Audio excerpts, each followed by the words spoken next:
Hello बच्चों, कैसे हो? आपका स्वागत है त्रिपान स्टडी सेंटर में। आज जो हम करने जा रहे हैं क्लास 12 सीबीएसई का political science, politicals of planet of development. कक्षा 12वीं जो है हमारे समक्ष आया है पॉलिटिकल साइंस का राजनीति विज्ञान का चैप्टर नियोजित विकास की राजनीति। काफ़ी महत्वपूर्ण यहाँ पर ये चैप्टर है। इसमें हम हिंदी इंग्लिश दोनों ही माध्यम में समझने की कोशिश करेंगे और हर एक बात पे जो है प्रकाश डालने की कोशिश करेंगे। इसमें हमारे समक्ष क्वेश्चनों के रूप में जो होगा कुछ क्वेश्चन होंगे जिसको एनालाइज करेंगे, समझेंगे, जानेंगे और उसके बारे की विशेषताओं का जो है हम आपके समक्ष रखेंगे। तो ये काफ़ी महत्वपूर्ण क्वेश्चन होने वाला है आप लोगों के लिए और एग्ज़ाम व्यू से भी। तो हर एक क्वेश्चन को आपको जैसे देखना है, समझना है, एनालाइज करना है। लेकिन क्वेश्चन करने से पहले एक बात जो मैं हमेशा कहता हूँ, जिसको आपको सोचना भी चाहिए, विचार भी करना चाहिए और इवन अमल भी करना चाहिए, वो ये है कि जब भी वीडियो देखिए पूरा देखिए, क्योंकि अधूरा जानकारी सदैव खतरनाक होता है।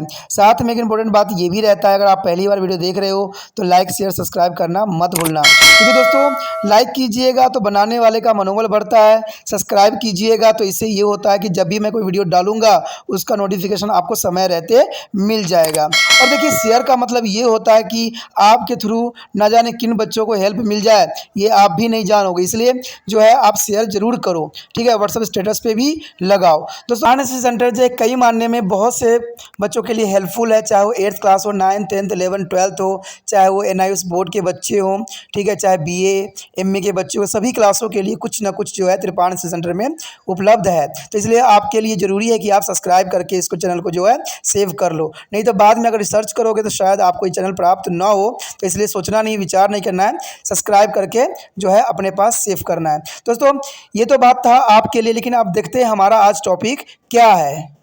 Today we discussion most important chapter here, politics of planet development. That's important chapter here, CBSE NCERT class 12 political science here. But next question arrive here, describe the strategy adopted by the government of India to promote the green revolution. You know that that's an important question here. Describe the strategy adopted by the government of India to promote the green revolution.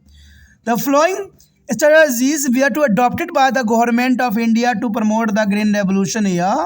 First of all here, the new agricultural strategy was adopted in India during to the third 5-year plan and during a time period the 1960. That's important here. The government decided to shift the strategy of flow in an agricultural sector of the country. That's important point. The next year, the government introduced a pilot project. The government of India introduced a pilot project known as the Intensive Area Development Program.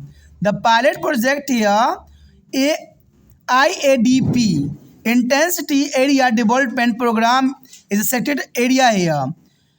In a Kharif season in 1966, India adopted to the High Yielding Variety Program, means HYVP, for the first time. That's important here. Strategy for Indian government adopted here. यहाँ पर जो हम chapter करने जा रहे हैं काफ़ी महत्वपूर्ण है, नियोजित विकास की राजनीति।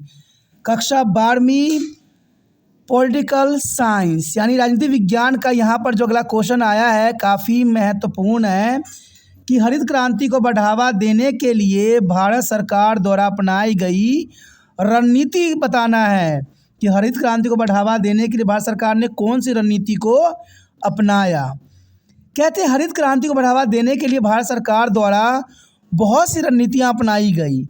देखा जाए तो भारत में नई रणनीति कृषि रणनीति जो है तीसरी पंचवर्षीय योजना के दौरान यानी 1960 के दौरान अपनाई गई और ये वो समय काल था जहां पर भारतीय सरकार ने अपनी पंचवर्षीय योजना में काफ़ी बदलाव किया। और देखा जाए तो भारत में नई कृषि रणनीति जो थी तीसरी पंचवर्षीय योजना जो 1960 के दौरान बहुत ही महत्वपूर्ण अपनाई गई।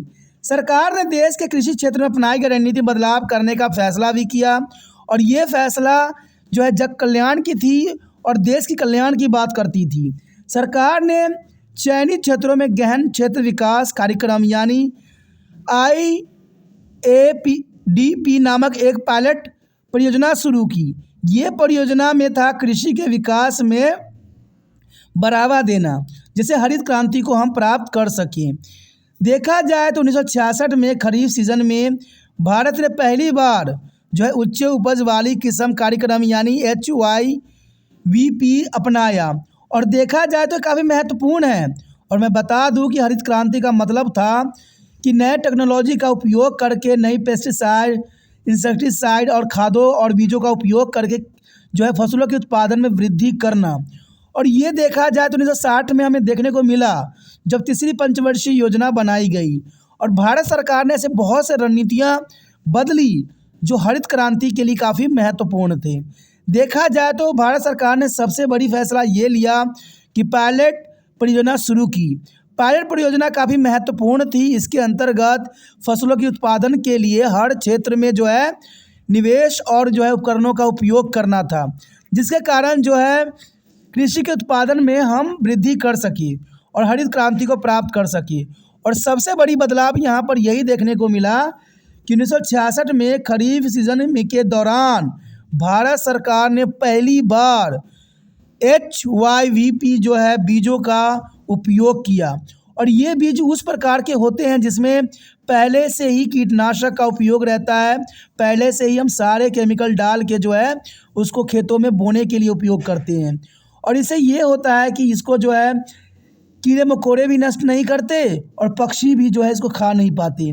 तो ये दोनों तरफ से जो है पैदावार के लिए महत्वपूर्ण था, क्योंकि ये किस्म के पौधे जो थे उनमें ये गुण थी कि ये बहुत जल्दी और काफ़ी घने जो है उगते थे, क्योंकि इसका जो है बीज नष्ट नहीं होती थी, इसलिए काफ़ी ये जो है सघन उगते थे, जिसके कारण इसका जो है उत्पादन हमारे काफ़ी बढ़ गए। और भारत ने हरित क्रांति को अपनाने में काफ़ी महत्वपूर्ण योगदान दिया। तो देखा जाए तो भारत सरकार की ये रणनीति हरित क्रांति के लिए काफ़ी महत्वपूर्ण सिद्ध हुआ। दोस्तों इसी के साथ हमारा ये क्वेश्चन ख़त्म हो जाता है, जो काफ़ी महत्वपूर्ण था, इसके एग्ज़ाम व्यू से भी महत्वपूर्ण है। तो आपको इसे समझना है, सोचना है, विचार करना है, और जितना हो सके दूसरे बच्चों तक वीडियो को पहुंचाना है। ठीक है, पहुंचाइएगा तो ये काफ़ी महत्वपूर्ण रहेगा, दूसरे बच्चों को भी प्राप्त हो जाए, क्योंकि शेयर ही केयर की भावना पैदा करती है। पहली बार मेरे चैनल पे आए हो, पहली बार वीडियो देख रहे हो, समझ में आ रहा है, अच्छा लग रहा है और चाहते हो कि और भी वीडियो आपको समय समय पर प्राप्त होता रहे, तो जानना सी बात है दोस्तों, चलो सब्सक्राइब कर लीजिए। सब्सक्राइब करिएगा तभी जो है अगले वीडियो का नोटिफिकेशन मिलेगा। और आपको तो पता ही होगा कि तिरपान स्टैंडर्ड हर एक क्लास के बच्चों के लिए महत्वपूर्ण है, चाहे 8th हो चाहे MA हो, सभी के लिए महत्वपूर्ण है। तो अगर सब्सक्राइब कर लीजिएगा तो सबका नोटिफिकेशन आपको समय समय पर मिलता रहेगा। इसे सोचिए नहीं, विचार न कीजिए, अभी तिरपान स्टडी सेंटर को सब्सक्राइब करके अपने मोबाइल में सेव कीजिए।